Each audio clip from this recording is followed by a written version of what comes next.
Community Cats podcast. Ready? Let's go.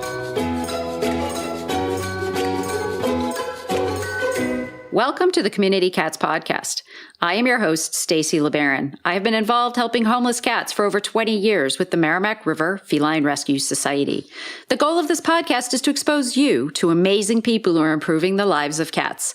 I hope these interviews will help you learn how you can turn your passion for cats into action. Today, we're speaking with Nell Thompson. Nell has been the coordinator of the National Getting to Zero program since 2012. Nell has worked in the animal welfare, care, and veterinary sectors for over 25 years, and her background in companion animal management, shelter operations and management, and animal health is a great resource for councils, shelters, and all groups and individuals involved in the program. Nell is passionate about improving outcomes for pets who enter the shelter and pound systems and strongly believes that the best results occur when animal welfare and animal management are working together towards the same goals. And I will share that Nell is currently and is in Australia at this point in time. Is that correct, Nell? That is correct. We have a bright sunny morning here. And I'm in the middle of a snowstorm here in Vermont. So it's the beauty of technology. So welcome to the show, Nell. Thank you so much for joining me today. No, thank you, Stacey. And I just like to find out quickly a little bit about your background. How did you develop a passion for cats? And tell us a little bit about Getting to Zero. Well, my journey in animal welfare really was heavily influenced by my parents, and I guess that's a story for so many people. But I was lucky that Mum volunteered in shelters when I was a kid, and one of my earliest memories and experiences is of her dumping me in a pen of puppies while she went and cleaned kennels and things. And then I'd have to run the gauntlet. There was the shelter office was a caravan, and I would find Mum in there having a cup of tea or whatever, but there was a nasty old dog that lived under the caravan that didn't like children. So I would have to run the gauntlet to get into the office. But yeah, so that's kind of how it all started. And she volunteered on shelter boards. You know, we fostered cats and dogs. Our first cat was, now I look back on it, actually probably from a hoarder that we had living next door to us, and was a kitten that one of the mothers had dropped on our property, and we hand raised it. So, you know, when you look back on things, you think, oh, that was actually that situation that was happening there. And then I went into, still as a child, advocacy work. So I was distributing information, petitions and things produced by organisations such as Animal Liberation, and covering issues like vivisection and battery farming. So a bit of an odd child, I will freely admit, but it kind of grew from there. And then I actually took a turn into the world of our native wildlife and thought that was going to be my career path for a while. But after starting to volunteer for a fundraising group for one of our local shelters, that grew into volunteer work at the shelter itself with the animals, which then, of course, grew into a paid role. So, you know, these things kind of just roll along and suddenly you're working in the industry. But then I went and took a break from sheltering and joined the veterinary profession as what we call a veterinary nurse and you guys call a veterinary technician. And at the time, I was kind of wondering why that was happening, but now I look back and it was really valuable experience and knowledge that I picked up in the training, and all of that has heavily influenced my work since. So I was very lucky to get that, and my contacts, you know, within that sector at the moment, at that time, influence me today and how I respond to things and think about things. So then I returned to the not-for-profit world via managing a commercial boarding facility that was owned by a not-for-profit. And then they also ran a shelter as well, and I swapped back over to the shelter side of things not long after. And it was in this time that I was invited to sit on the National Getting to Zero committee, or steering committee, which was an initiative delivered by the Animal Welfare League of Queensland. So I'm actually located in Victoria, which is the most southern state on the mainland in Australia, and Queensland is at the top of Australia. So it's a bit of an interesting, but, you know, this is, as you say, the advantages of technology these days. And given that it's a national program, it doesn't matter where you live these days. So, but G2Z was the second national program to be developed and delivered by this state-based animal welfare organisation. And the second one is the National Desexing Network. And NDN, we shorten everything here in Australia, so NDN, G2Z. we got our acronyms down, that's for sure. Yeah. Bring everything down. Yeah, absolutely. But it's a nationwide referral system for discounted desexing. It's a bit like, I think, Spay USA. Yeah. I think it was based on that. And they also organise National Desexing Month, which puts a spotlight on, obviously, the procedure and encourages councils and vets and community groups and not-for-profits to work with pet owners to make sure that they can access low-cost desexing. So the state-based organisation delivers these two national programs, which is really quite unusual and lucky for me. So G2Z itself came about when AWLQ, or Animal Welfare League Queensland, realised that the principles, structures and strategies that they'd implemented in the city of Gold Coast in Queensland, so where their main shelter is located, and the results that they achieved were replicable. And they wanted to share that information and encourage other organisations and communities to travel that road. So even though every community isn't the same and doesn't require exactly the same approach, there are a few standard things that can then be moulded to fit the individual situation. So in 2011, G2Z became a proper program itself with a website, a standalone website, and I was lucky enough to become the first coordinator of the program in 2012. So it is a national program, and the G2Z model details the principles, structures and strategies aimed at improving outcomes for homeless companion animals in every community. So we mainly focus on cats and dogs, and it's currently the only Australian body actively providing free, remote and on-site consulting and support services, and that's generally for local government and not-for-profit organisations, community groups, etc. And our aim is that we work with and alongside these groups in a respectful way to implement change. So that's our approach to the whole relationship and the process moving forward from there. And so you then, so in 2012, you sort of developed this program, you've grown it, you've done some consulting. I know there's been a lot of press about Australia and community cats and that kind of thing. And you recently held a conference. What was the reasoning behind having the conference? Was it to be able to get the word out even more? Yeah, so one of the program's services is that we deliver this biennial national conference. So the version that we had in September, just gone, it was the 7th National G2Z Summit and Workshops, and we run them every 2 years in September, and the theme this year was getting them home, keeping them home. So we have a different theme every time, and this was the 3rd edition of this event that I have delivered as part of this, as my role. And really it is...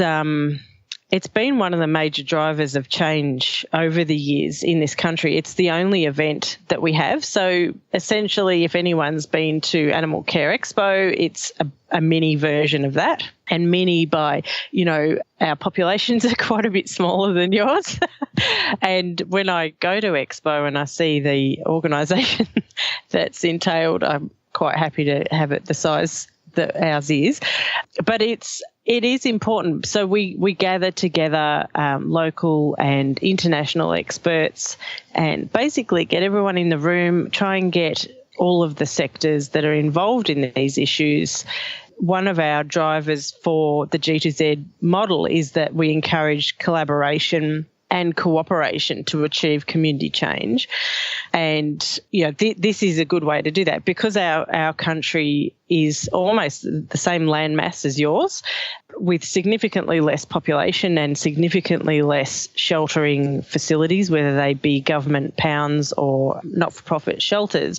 But actually getting people into contact with each other is really quite difficult. So that was one of the drivers for this event. So the event itself comprises full-day workshops on specific topics. So we cover animal management in one workshop, shelter medicine, behaviour, etc., and then they top and tail a full 3-day conference.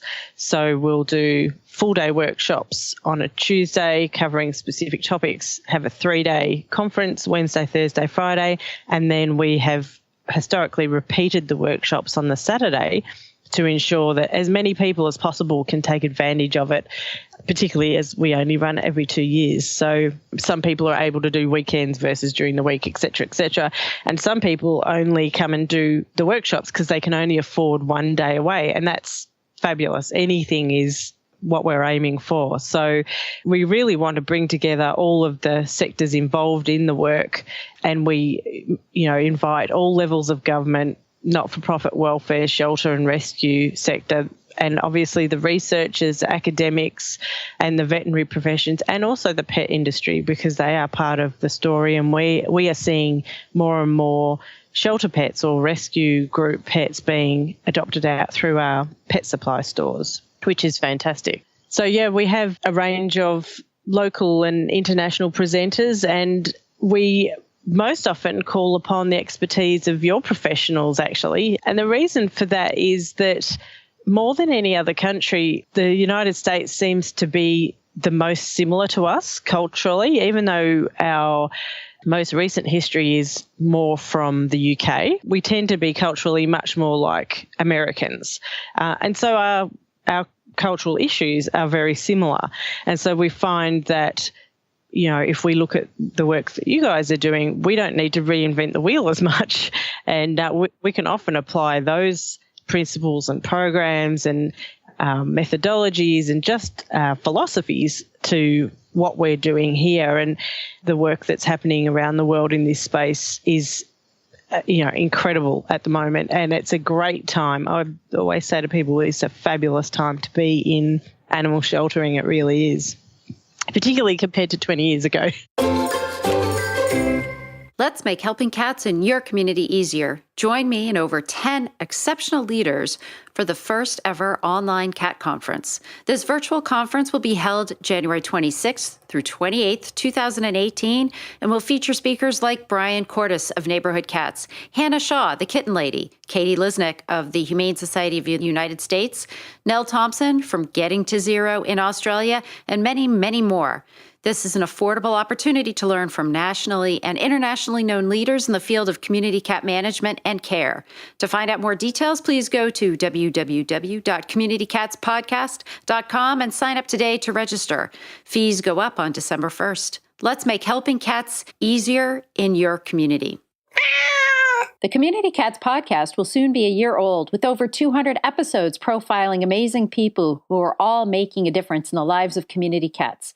If you would like to support the show, but not be a sponsor, feel free to contribute to our efforts by going to www.communitycatspodcast.com and follow the donate link. Help us to continue to provide excellent programming. Yeah, so you're touching upon the fact that you're seeing some changes for animals in Australia, as we've seen changes happening here over the last 20 years.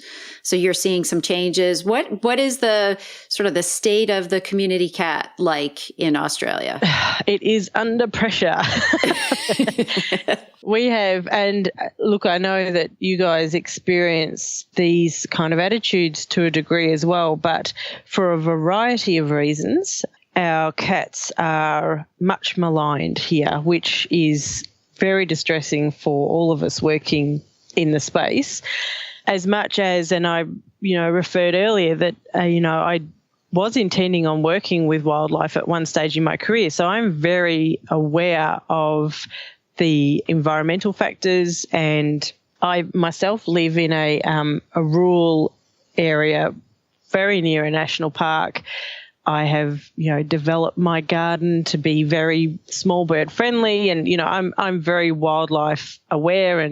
But that's not to say that, we shouldn't be looking at all of the different options for management wherever they might be best applied. So Australia has been thought of as being quite unique in terms of our wildlife and its response to predators. We don't have many cat-sized predators here, and really the only native one, and even this is debated, is dingo. And I think the dingo's been here about 4,500 years, and there are still some people who debate whether it's native or not.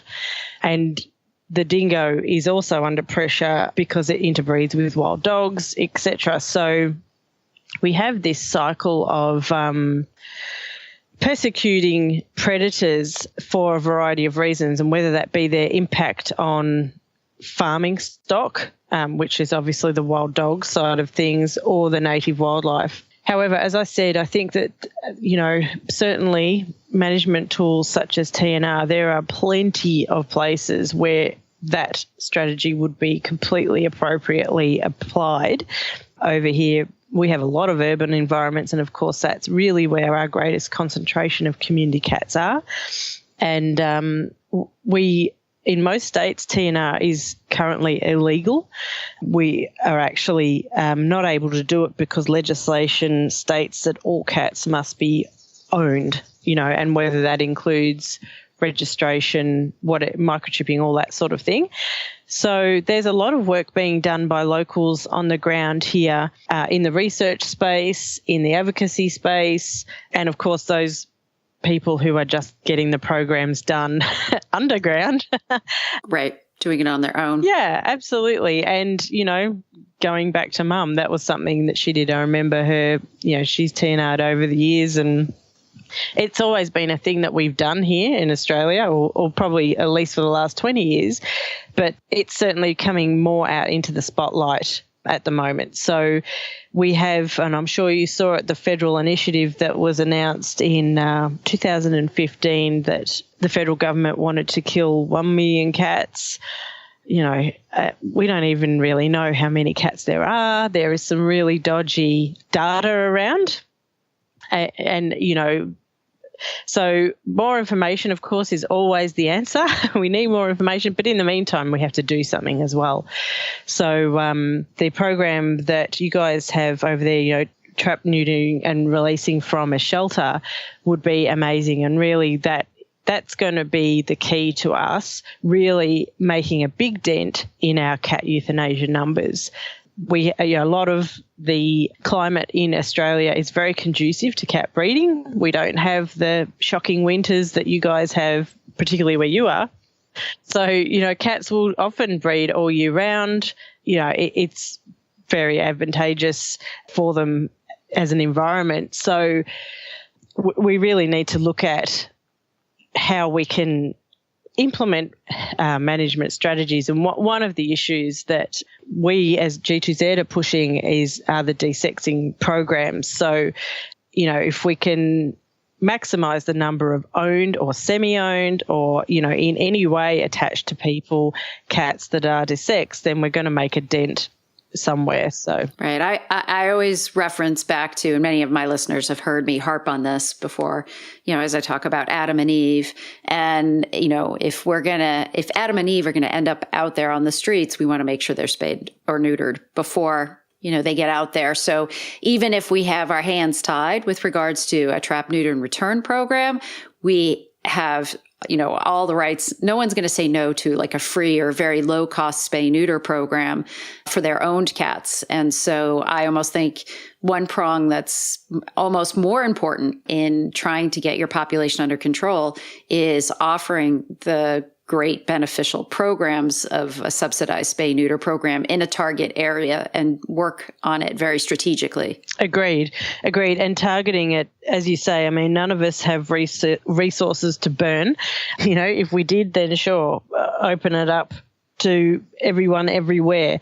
But those areas where we are seeing significant shelter or pound intake, the real hotspots. And we know now through the information regarding GIS mapping, the work that's being done in the States, that we can really get a good handle on that. And that's something that local government and not-for-profits can collaborate on really well to get that information and then affect change quite quickly.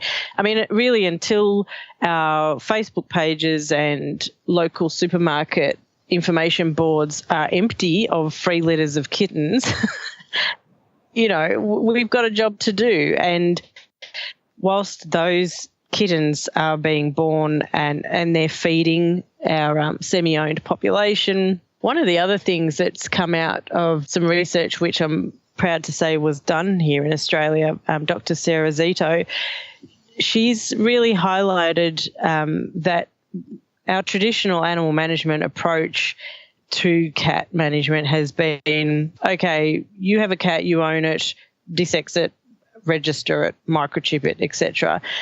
But it has missed out on this really large portion of people who they don't call themselves owners. They might just support a cat.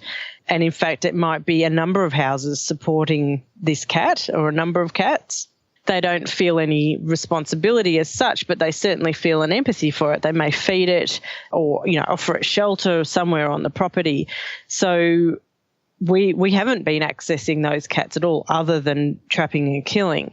So changing the model of animal management from a municipal level is essential. We need to capture those people, not treat them like criminals, or, we need to engage them, explain to them how this whole system works, because I think one of the other things that we forget being in this sector is that not everybody has the same information that we do. For most people, a litter of kittens is a happy, wonderful thing, whereas for us, we kind of shiver a little bit. So we need to impart that information, but in an engaging and collaborative way, and then, yes, offer them those preferably no cost, at the very least low cost resources. And, I think we'd see great change there. So they're the sorts of things that we are pushing on here, and the more information we can bring over about what's happening in different places and what the successes are. I mean, John Cicerelli came and spoke to us in 2015, and that paper that he participated in the development of with their shelter neuter release program. I mean, that's a game changer to have that published. But, because we're so unique and so many of our community want to see research in Australia, so that's the thing that's being focused on at the moment, what the impacts are here specifically. So, yeah, and I mean, you guys are so incredibly lucky to have the resources that you do in your country. You've got shelter medicine and research departments and granting bodies specifically focused on these sorts of issues and shelter consultants, etc. So there are definitely advantages to having a large population, I think, although then your semi-owned cat population has probably grown significantly as well. So it swings are positives and negatives and that kind of thing too. One question I have too is, so if someone's listening to the show and they're not in Australia, is there something that we can do to help facilitate your efforts? Look, I think staying across our communications and talking about things. I mean, one of the big drivers of this program is reaching out, talking to people. So the more people that talk to each other about all of these issues, and it doesn't matter if you're in Botswana or the United States or Australia or whatever, just by talking to people, and I don't mean educating, Miles Chadwick came and spoke to us at the summit this year, and, his notion of adults don't like to be educated to, they like to have a conversation. That really resonated with me. So just those conversations and alerting people to what the realities are, particularly with cats. And I think internationally we're seeing that cats are more of an issue than dogs generally. is really the best way, and that supports everybody's programs and everybody's strategies and their goals and where everyone's going. So keeping up with new information. I know that embracing all of this new knowledge can be really uncomfortable at times, and I feel that myself, that old concept of cognitive dissonance.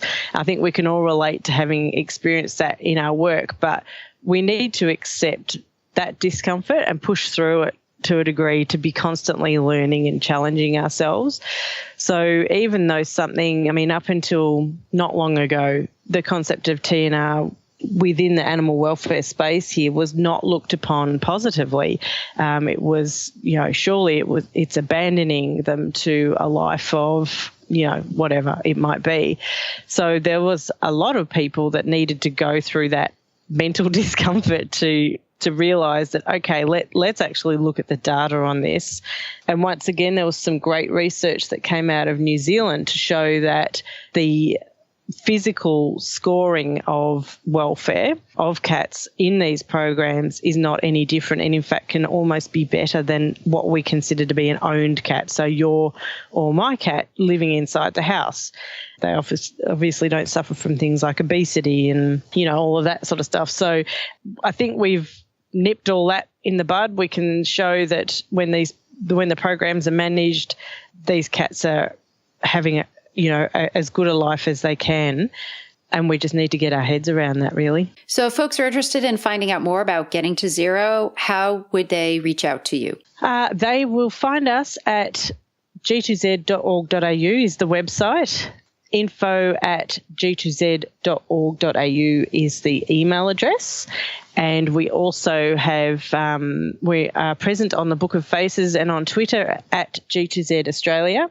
And I would encourage everyone to sign up for the e-news, keep an eye on our social media, keep an eye, the website has a whole host of resources, including how to develop a collaborative desexing program with your council, the local vets and the community, and really how to, engage people on those issues. They're the best places to find us. Great. And is there anything else you'd like to share with our listeners today? Yes, I think there is. Don't be afraid to reach out for help. Don't be afraid to ask questions or to try to improve. None of us have this down to perfection, or probably any aspect of life. And you're not expected to know everything. So tapping into external resources is essential, and do that wherever they're offered to you. Being transparent and open and willing to learn will ensure that you're doing the very best for the pets in your care and in the community as a whole.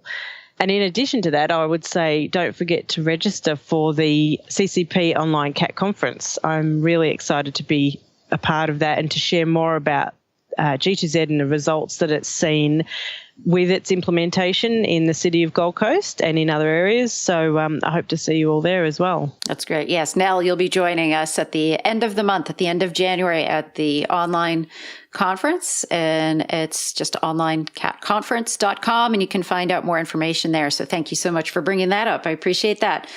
Nell, it's a pleasure to chat with you today, and I want to thank you so much for agreeing to be a guest on my show, and I hope we'll have you on in the future. Absolutely. Thanks so much, Stacey. Thank you for listening to the Community Cats podcast. I would really appreciate it if you would go to iTunes and leave a review of the show. It will help spread the word to help more community cats.